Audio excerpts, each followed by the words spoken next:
Frollo is the app that several thousand single parents say has been life-changing for them in the most profound way. If you're a single parent and want to connect with other single parents and open yourself up to an amazing support network and new experiences, then the Frollo app is the one for you. The Frollo app has two modes: community mode for meetups and holidays, guidance and support, chats, and discovery to make it easy to find like-minded local single parents near you. Dating mode is a mindful, safe, and respectful dating offering where everybody is there to date another single parent. All users on Frollo are verified, putting our user safety first always. The Frollo app is free to download and use, with the option to upgrade to premium for access to lots of additional premium features for an elevated experience, which makes it easier than ever to access the incredible connections and experiences you're looking for. To download Frollo, search for Frollo, Frollo, on the App or Google Play Store, or go to www.frollo.com for more info. We can't wait to see you on the app soon. Hi, I'm Zoe Desmond, the founder of Frollo, the award-winning app for single parents that features both community and dating modes. And I'm also co-author, along with my wonderful friend Rebecca Cox, that I made through Frollo, of the book How to Be a Happy Single Parent. This season of the Frollo podcast features a series of conversations that include wisdom and guidance from some of the wonderful experts and single parents that feature in our book. It would be wonderful if you could just share a little bit of your story, what happened to bring you to this current situation, and where you are now. I guess my story it always feels like it's a little bit unique as far as single parenting goes. Even, within the Frollo community and connecting with lots of other single parents, there's not many I've found who, have exact same circumstances. So me and my ex-wife, we separated 6 years ago. And we have two boys who are both autistic and both have quite high level of support needs. Now, for about 2 or 3 years before that, our boys were really struggling around each other. So Jude is very noise sensitive. He doesn't like unpredictability and unpredictable behaviour. So for him, loud noises, sort of someone running around in his space was really unsettling. And his younger brother, unfortunately, is everything in the world that he didn't like. So Tommy was also autistic, also very loud, very excitable, very just very single-minded and all about himself. So we found that we were naturally having to separate them through either one upstairs, one downstairs, one at the park, or sometimes we go to the park, all four of us, but, be very separated at the park, one at home, one out. And so we just kind of fell into that rhythm of doing that. And Jude was so anxious and so on edge about what his brother might do or where he might be, that even when he was alone, he was looking for him. He'd go upstairs, and because of Jude's level of understanding, I couldn't just say to him like, "Oh, Tommy's not here." He wouldn't hold on to that. So he'd quite often be on edge anyway, even when we'd do that. So I guess when we got to the point of separating, Jude had a long period of some sort of self-harming and injurious behaviours, having sort of big meltdowns, and I think that kind of overtook everything. So as even whatever we was going through relationship-wise and whatever we was going through, the emotions you're trying to deal with a marriage that's ending, when your child's self-harming, it's something, which just takes over. So, we were sort of going through the process of getting support with that through professionals, through school. And I think we just come to a realization that, okay, we're separating. How are we going to do this?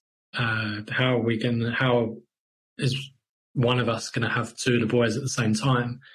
It was already hard enough if we did have an odd night out, or one of us was at work and it was for a few hours. How can you suddenly do that for half the week or the weekends? Or so what we decided to do from that, once we started looking at, okay, we're going to separate and we're going to have separate homes and so on, is we came to the decision that we would take one boy each and we would swap over every couple of days, whatever fit in with the routines. So it's quite a different single parent experience. It's almost like you're a lone single parent because you've always got a child. But at the same time, there is the other parent there who's also doing the same as you. And to be honest, it was a temporary thing, which turned out to probably be the best thing we could have done. Both boys are much, much happier. They've developed a lot in the last few years, and we're coming to a stage now where we're starting to reintegrate them together, and it's working. And I guess we were able to cope as parents, as people, a lot better by doing that than if we've tried the other way. And all relationships that end are hard, and there's that side of things. But at least we could see that the boys were happier and that things were improving. If it also been going through a divorce and all of that, and had those extreme behaviours constantly and all the emotions that brings, and it would have been a lot harder. So that's how we sort of decided to live the way we do, and it's been a really positive thing. I just think about the single parent experience and then the different kind of layers that can be on top of that, depending of what a person's situation is, or whether there's a co-parent, or whether there's family, and then there's children with additional needs and all of that. And it sounds like you and your ex-wife have done so well to go by what is best for the kids, and the measure of kind of what's going to be the right thing for the kids. And it's great to hear that they seem happier and that they're able to spend a bit more time together now because of it. I was just mentioning to Rebecca there before we started that a really good friend of mine who's a single parent, and she's just found out recently enough that her son has autism, and she's in a really hard place because not only is she navigating being a single parent, navigating kind of a few complications with the son's dad, and that now her son has been basically expelled from school because they don't feel that they can facilitate him or his needs. And there's all of these, she's dealing with lots of just having to deal with like bodies of organizations and all of this, and it just sounds so stressful and overwhelming. And I think I get the sense that she feels so alone because it's like a situation within a situation within a situation, like just so isolating. And I just wonder if you have any like guidance or advice for someone like her, of which there are probably so many people who feel like they're alone in that situation. Like what would your advice or words of wisdom be? I think you're right. It is very overwhelming. The early days, sort of pre-diagnosis to after diagnosis, depending on how long it takes you to get that diagnosis, which is another issue. It can be very overwhelming and very emotional because suddenly life feels very different. Same as, becoming a single parent, life is very different than what you imagined. I think it definitely adds pressure because you're putting that pressure on yourself, feeling like you've got to be an even better parent. You've got to figure out how to help your child. It's not just as simple as, okay, pick the best school that they can get into and send them off. It's dealing with different agencies, dealing with professionals, trying to find a school that will be right for them. Advice-wise, I'd say very much like how you'd recommend to single parents to join Frollo and talk to other parents. It's the same thing. You find other parents and families who are going through similar. It is a very lonely place. I felt very alone those first few years. I didn't know anybody whose children were autistic. I didn't really know anything about autism. And it's only when you start, maybe you meet another parent at school, or you go on a course, or you go online and find people. It's only once you start doing that and sort of surrounding yourself with that you suddenly realise, yeah, of course, there's hundreds of thousands of people out there who are going through exactly what I'm going through and have already been through what I'm going through. I was fortunate that, I guess, when we separated, we'd already been through that. So I kind of knew where to start looking and how to help myself in that sense. And also I'd started blogging by then. So I was building up a community I had people to turn to talk about autism, to talk about all the challenges and the good times and the professionals you have to try and find and different things. So I would definitely recommend for her in that situation is to start online and search out pages like mine. There's plenty of mums out there who are, talk about this stuff, who have, kids of all ages, all different challenges, all different, situations. And I think from there, you just gradually start building your community. You find there might be an online Facebook group. There might be a charity coffee morning. There's all kinds of different things you can do. But in those early days, it's very overwhelming and it feels too much. Sometimes I think you just have to slow down and accept that, okay, it's going to be a tough time for a few months, but it will get better and I'll find a way to cope with it. I think that that kind of touches on something I was thinking about when you were telling your story, and how the situation has changed and how, it must be so incredibly encouraging when you see your sons starting to bond and be able to spend time together. And I think that's something that is applicable to all single parenting in a way. It's kind of being able to reassess the situation and to watch a situation develop, to get better, to know there's going to be setbacks. How do you stop yourself from looking too far in the future? Because I think it's key when you first become a single parent. You have to kind of focus on putting one foot in front of the other, getting those situations in place, making sure that everything's set up for the moment, as opposed to worrying about what's going to happen down the line. And I'm sure for you, there must be so many things you're worrying about in the future. How do you kind of keep your mind focused on the immediate and how to make the best of a situation in the present? Yeah, that's definitely a tricky one. It's funny listening to you say that. I've never really thought about it, stepped back and thought about it as a single parent, because it's been so overwhelmingly about Tommy and Jude. A lot of the things I have to keep myself in the present for about them, or about so I'm not worrying about what's going to happen when they leave school, what's going to happen as they get older, how are we going to cope? I don't think about so much the single parent side of things as much because of that.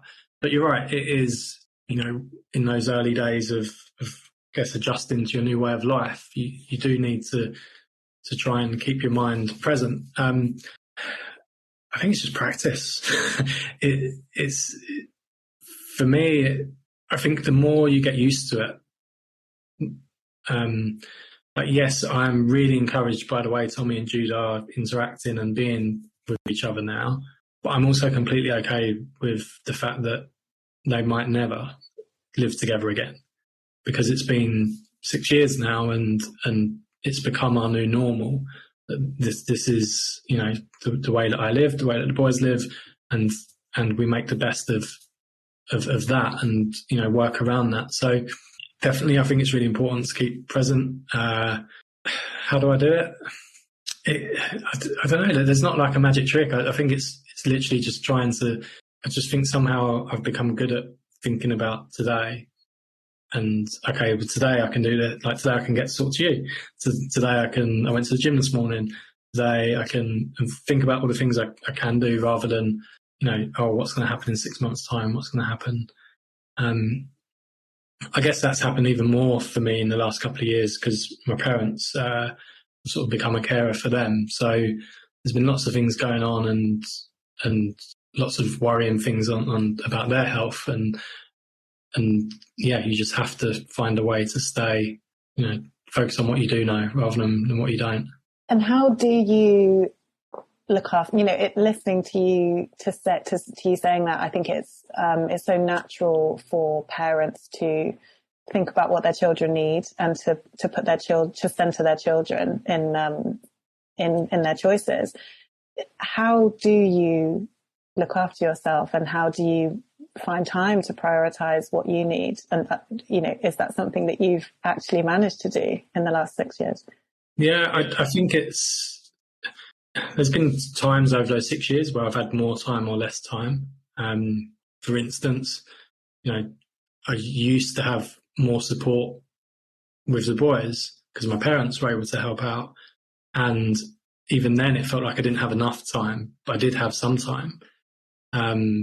So, that's not possible now. And so things have changed, but I think it's just making the most of whatever time you have. Like, it doesn't have to be a whole weekend free. You can still, like, for me, it can be, okay, whatever time the boys go to bed, I know I'm going to have an hour to myself. Like, that's just, unless I'm exhausted and I pass out, I'm going to read a book, watch a box set, do something. I am going to, when they're at school, figure out a way so that I can go to the gym, or that I can go and meet someone for a coffee, or I can, even if it's, again, half an hour.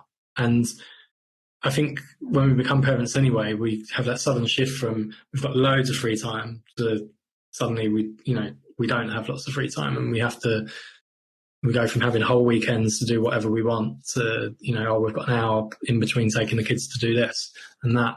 So I think it's just expectations and managing that. I talk about this a lot. Like, one of the common topics, whether it's you're a single parent or not, when you've got children with disabilities, is you feel like you don't have much free time because they need a lot of support. And I really believe that even, doing one thing for yourself each day makes a huge difference over time. Even if it is you read a chapter in a book at the end of the night, it's something, rather than just, oh, I've got no time.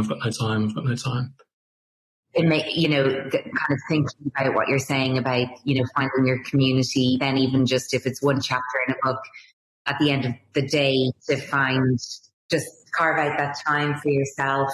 Like, even I suppose what that does, to send a message to yourself internally of like, I am worth carving out this time for, I'm making that time. Like, it's a kind of as a self-care ritual. But like, you seem like, I've always, anytime we've ever like spoken, it always kind of, I just admire your ability to kind of, navigate definitely a situation that is not easy. It's just not, single parenting isn't easy, but then like there's on top of that, obviously the situation of, the like what you're dealing with the kids and going between homes and all of that. And are there any other kind of, if you were trying to kind of say what your top 5 kind of must-haves in terms of like getting through the day or getting through the week with, what, like, you've mentioned community, you've mentioned carving out that time for yourself. Is there anything else that you've learned throughout these last 6 years that has been really important, even if it's something subtle, but you feel like does make a difference to you? I think, I mean, community, whether that's, like, for me, a lot of that community is online, but whether that's you've got one good friend who is always there to listen to whether it's by text, a phone call, a Zoom call, or actually seeing each other. I think you need to be around people. And often, I think as a single parent, you can see what's going on with other families, and you can feel like maybe you shouldn't maybe be there or be involved, or, they live in different lives to you. And it's easy to step away from it and become a bit isolated. So, and even more so in sort of the world of disability. So I think that's really important, is that you still find a way to do that. I think if it's possible, having a good relationship with your ex, the other parent, is key. Like, again, it is a very unique situation, but in a good way, it meant we had to remain friends. I'd always want to anyway, but it meant you had to put a lot of those things that can happen between parents to one side, because, our kids can't talk. So we have to communicate to know, what's going on. And luckily that the strength of that has remained. And even that's being able to bounce off the other parent about what's going on with your child without it being an argument or a discussion about childcare or something, sticking to the key stuff. Sorry, what was it? Other thing, what was the focus of the question? Things that keep.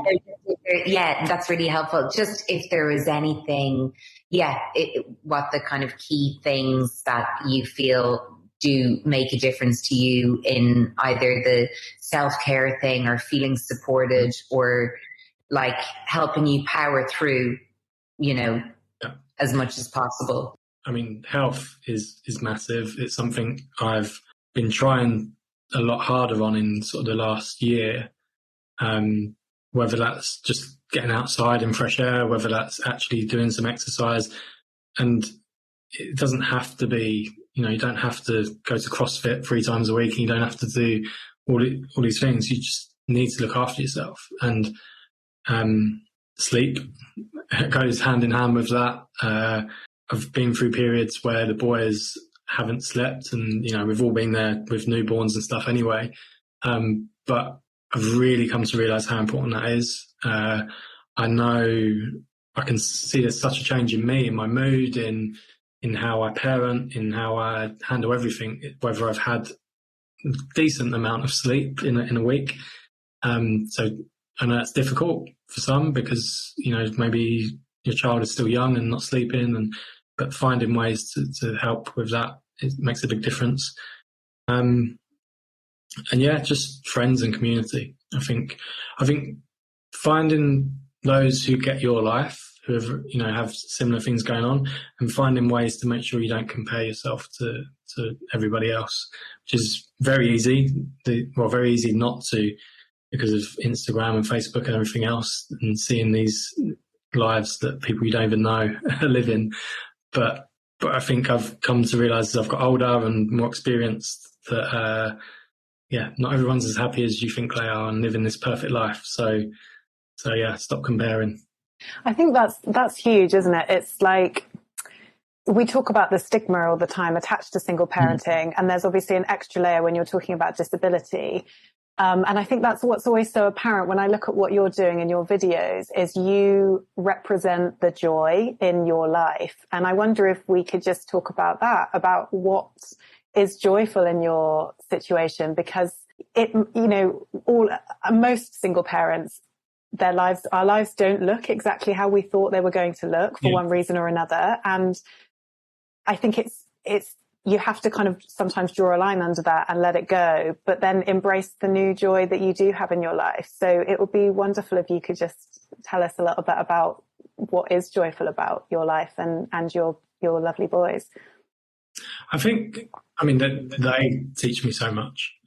Like you said, I think that comes across in some of the stuff I post, just because of how they are, because of, they can get so much joy out of splashing some water or playing in sand when, like the last week might have been awful, but in that moment it's chucking it down with rain and they're splashing in puddles and just do not care what anybody else thinks, do not care what, that someone thinks they shouldn't be doing that, or they're too old, or they're just fully in that moment, enjoying themselves fully.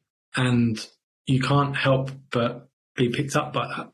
Like when you see that on a regular basis, you might be, of course, we're always thinking about money, work, relationships, all these different things spinning in our head. But when you just keep seeing these moments of just pure joy, which we tend to lose as we become adults, but that's one thing for Tommy and Jude. They, there's no signs of that deteriorating at all, because they can fully invest in that moment. And like I said, it just rubs off on you. Like no matter how hard times might be, when you have an hour like that, you can't help but smile and be happy or happier. So I think it's just a reminder, and going back to what you were saying before about staying present.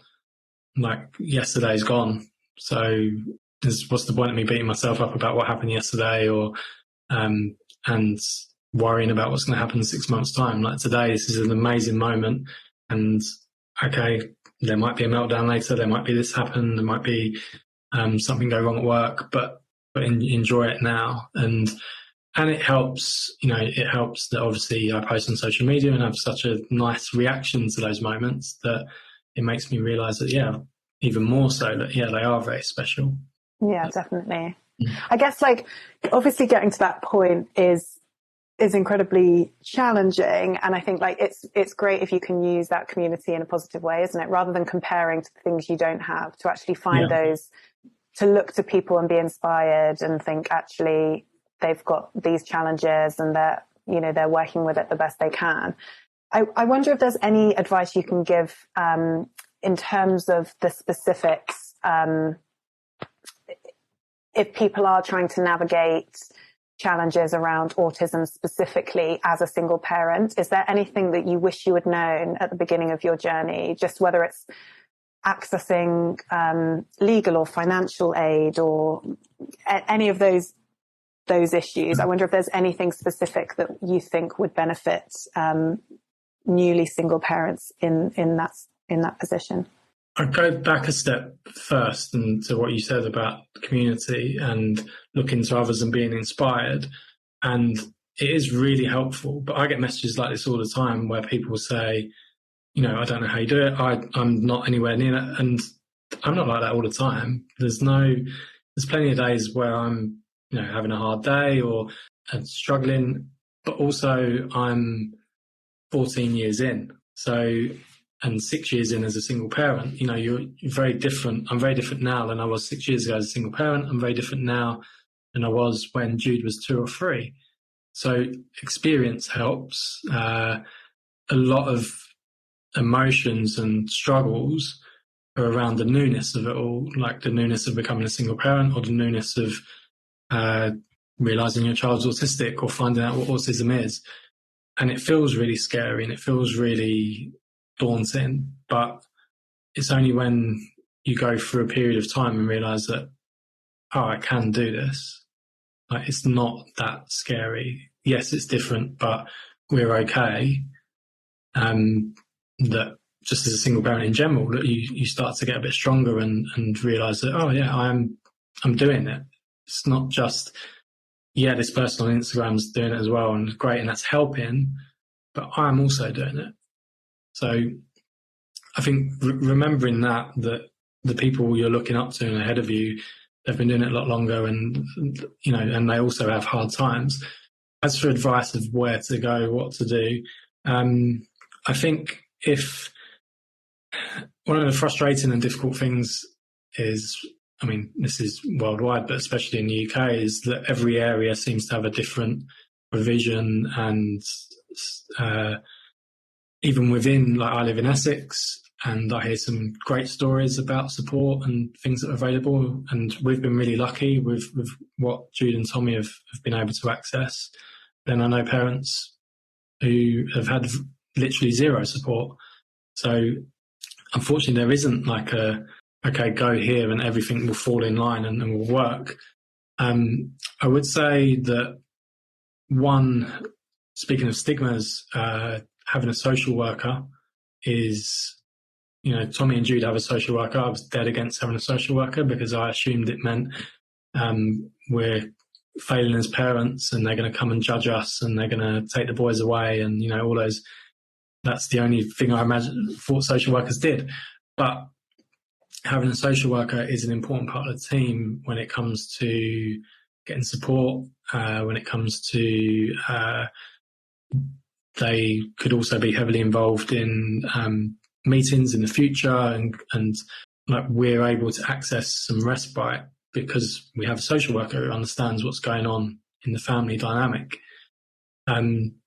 So don't be scared of that. If people, because I talk to loads, again, every time I say that to someone, the instant reaction is, oh, no, I don't want a social worker.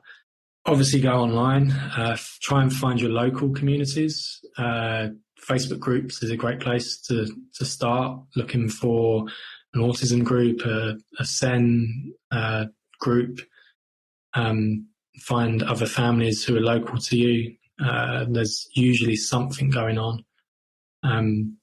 We are getting better at having more family-friendly events for children with disabilities. So again, like local groups are a good place to look for. Look for local charities. Again, I'd say stick to local. Try and see so that they can really advise you in your area. And then, we're fortunate that we live in a time of social media, and there is so much out there that you can just type #autism and, find a wealth of information, and someone whose family seems similar to yours or that you connect with. And generally, people are very open and are happy to answer messages and talk and give advice. So yeah, that's a few things that I'd do if I was starting again. Yeah, that's fabulous. When you get people dropping into your inbox, as I'm sure you do every day, what is your kind of number one message of support that you go back with? Is there kind of, because Zoe gets it, I get it, people saying, you seem happy, how are you doing it? If someone drops into your inbox and says that to you, what do you say back?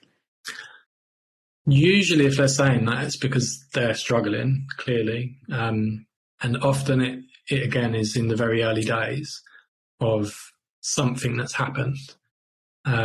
So I always tell them to slow down and take their time. Like I was not as accepting and positive about autism 12 years ago as I am now. I didn't understand it. I didn't, know what it really meant to Jude and Tommy. I didn't know anybody else. And it felt like the worst, most scariest thing in the world. Time makes a huge difference. And I think we put so much pressure on ourselves that we've got to get an answer today. And of course, when our kids are upset, we feel like that. And, because we want to take it all away. We want to make everything okay. But yeah, I generally say, like, feel how you're feeling. It's okay. It doesn't mean, whatever it is you're feeling, it doesn't mean you're a bad parent, you're a bad person, you're never going to be able to cope with what you're doing. I think sometimes leaning into it makes a big difference, and maybe you do need to be sad for a week and cry your eyes out, and maybe you do need to go get drunk tonight and be hungover tomorrow. Whatever it is, the way that you cope, doesn't mean you do it forever, but you might need a period of time where, you sit with those feelings and figure them out and work out why you feel that way. And I think just if you can focus on having like small improvements rather than fixing the whole situation and just making something a little bit better each day, I think that makes a big difference. We talk a lot about how 9 out of 10 single parents are single mums doing majority care, but that's 1 in every 10 is a dad. And how do you feel in terms of single parent stigma? It's different for dads, and are there any additional challenges, do you think, being a single dad over and above just being a single parent? I think firstly, on a public perception, we're pretty lucky as single dads. I don't have to do a lot to be praised. I'm very aware of that. Obviously, I'm slightly different because I've got a social media following, but I can even sense it in the comment. I get a fraction of the hate that single mums get, or mums who post get. I could do something that mums do every single day, and I get told what an amazing dad I am, and mums don't get told that they're an amazing mum. So I'm very aware of that. I think as single dads go, you're right, it is a much smaller community. I think in general there'll be single dads who aren't necessarily looking to connect with other dads so it does make it even harder. But yeah, you're right, there isn't many. I don't know many dads who are the main carer, whether that's because of work reasons or obviously things are changing and being much more equal these days. But generally in the past, it's been the mum has been the one who's done the bulk of the care and the dad stayed at work. So I'd like to see a bigger community of the dads that are out there reaching out and being a bit more supportive of each other. But I just think in general, yeah, there is a big difference. Like even with my page, like I'm a dad, but it's still a 90% female audience. We either don't talk about these things or, and we're just not spending the time going to look at it. So yeah, it's a tricky one. Like, I don't know how we make things better. Well, I think doing what you're doing is obviously a big help because it's representation, isn't it? And it's that need for community, whatever your situation. And single dads need other single dad to lean on as much as single mums do. Yeah, I think that's the challenge. I think there's a lot of dads out there who do need the community but just aren't looking for it. And I know you can't force people to look, but maybe just they don't appreciate it's a deeper topic, isn't it, about men and mental health and opening up and talking about things. But I can see it within the parent side and the autism side is that, and from what I hear from other mums is asking me, how do I get my husband to talk about this? How do I get him to follow your page? He won't do this, won't do that. Yeah, because with obviously Frollo, it's funny, so many people assume that Frollo is a community and an app for single moms. So when someone asks me, what I do or what's Frollo about, and I say, started out with a community for single parents, now there's dating. It's like, oh, that's great that you've got a community for single moms. And I'm like, no. And the amount of times I have to correct and say, no, it's for single parents. And it's so kind of important, I feel, there's so many outdated narratives around single parenting and, damaging narratives around, and stereotypes around single parenting. But one of them is that, the dads don't care, or the dads, every single dad kind of runs off and leaves the responsibility to the mom. So many of the dads on Frollo really embrace like the community so much, and it helps them kind of feel more empowered in their situation, feel more supported, feel more connected. And I think it's really, again, as you just said, James, like a deeper kind of another kind of deeper topic in itself, like around the dads and the mental health. But it's one that would be good to jump into maybe another time, because it's so important. It's interesting. Clearly the dads who are joining Frollo are active dads and are looking to get support or find ways of, find a community. And you realise that a lot of the dads who I've found, I'm quite lucky that I've got a good relationship with my ex and things have been very straightforward when it comes to childcare and so on. And I know, like you said there, a lot of just sort of assumptions are the dads run off, either not doing childcare, not providing money, and there's that battle. A lot of the dads on Frollo seem to be having that battle the reverse way of trying to get access, trying to make things more equal. And again, it's probably it's a sort of different statistic because they are very active dads. They want to, they're the ones, and that's probably why they're joining Frollo, is because they really want to be a better dad. They want to take a bigger part in their child's lives, but for whatever reason, with their relationship ending, it's become difficult. But it does seem I don't know if that's something you've noticed, but it does seem to be a lot of dads on Frollo who have very difficult battles for access. Yeah, I think there are definitely dads in that situation on Frollo, and obviously, to be honest, there's really people from all sorts of situations, because obviously there's completely solo dads as well. Then there's widows. Then there are co-parenting dads I know who just feel that who have an amicable relationship with their ex, but just feel like they need that support, the opportunity for kind of play dates and things like that at the weekend. But definitely what you said, there are lots of dads who experience that, but yeah, maybe they're a bit more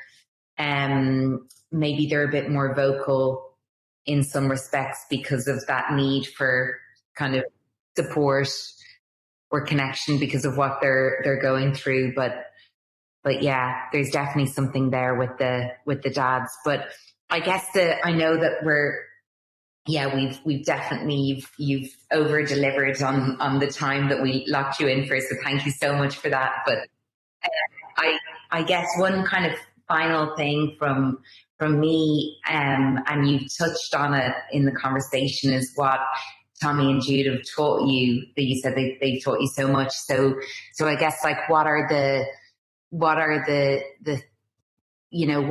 things that kind of this experience with Tommy and Jude and being a single parent, or all of it kind of rolled in together, has taught you about yourself, or what are the things that you're most proud of, from this whole experience? I think they've definitely taught me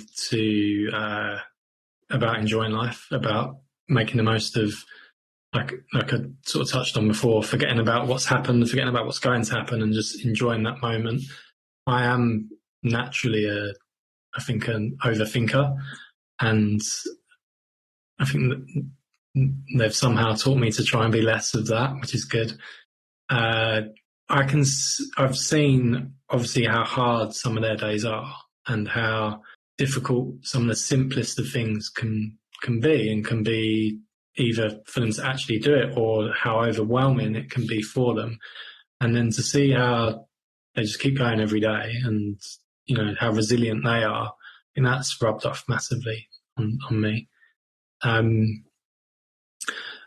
think just the whole experience is realising how tied up most of us are in what we take for granted and what we assume life is going to be like. And, we grow up expecting life to go a certain way, and everything we've watched, some films and TV shows and books, and how our happy life is going to be. And when that's, disrupted and it feels like it's all falling apart, I think just realising that it can still be okay. You can still have a life very different to what you expected, but can still be a very fun and happy life. Doesn't mean it won't be hard. Doesn't mean there won't be hard moments. I think, you have this kind of vision of life just being like that, and continuously getting better and better. And it's not. And, it is like that all the way through. Even if you're happily married and stay happily married, there's lots of things that happen. So yeah, I think that's a massive one. I guess I'm proud of how we've all coped with what we've been through, and how I've coped, how Jude and Tommy have coped, and I guess what we're doing now. And I didn't think that I'd be talking about autism, talking about being a parent. That was never something that I thought would be a thing, but it's something, it's probably the best thing I've done. And being a real saved me many times, and hopefully is helping lots of others too. Without a doubt. Without a doubt. I think that's so key. It's like life doesn't look the way that most of us thought it would look, but it's still beautiful and it's still happy. And that's what we really want to do with this book, is tell people that you can still be happy. You will still be happy. It just might be a slightly different version of the happy that you were aiming for in the beginning. Honestly, every time we speak, I genuinely find you really inspiring. I love your attitude to it all. You have an amazing kind of wise way about you, and you are helping so many people through telling your story through your Instagram and your social media and your blog and the community that you're building. So there's such meaning in what you've been through. There's such meaning in it because there's so many other lives that are being helped and supported through you. And I just think it's amazing. And thank you for helping us and for telling your story and for hopefully helping so many people that will get to read it through the book as well. No, thank you. Thanks for inviting me on, and I'm excited to see what happens with the book. And that's a wrap for this week. I hope you enjoyed this week's episode. If you did, then I have one small favour to ask. Please can you take a minute to subscribe to the Frollo podcast and give us a rating and review? This really helps other single parents who might benefit from it find us. The Frollo app, which is fully user verified for user safety, is available on the Google Play Store and the App Store, and you can find out more info and download links at www.frollo.com or follow us on Instagram at Frollo app. My co-host on this series of the Frollo podcast and co-author of the book How to Be a Happy Single Parent, Rebecca Cox, is on Instagram at Single Mother Edit. And you can purchase your copy of our book, How to Be a Happy Single Parent, at all the major book retailers. Until next time, have a great week.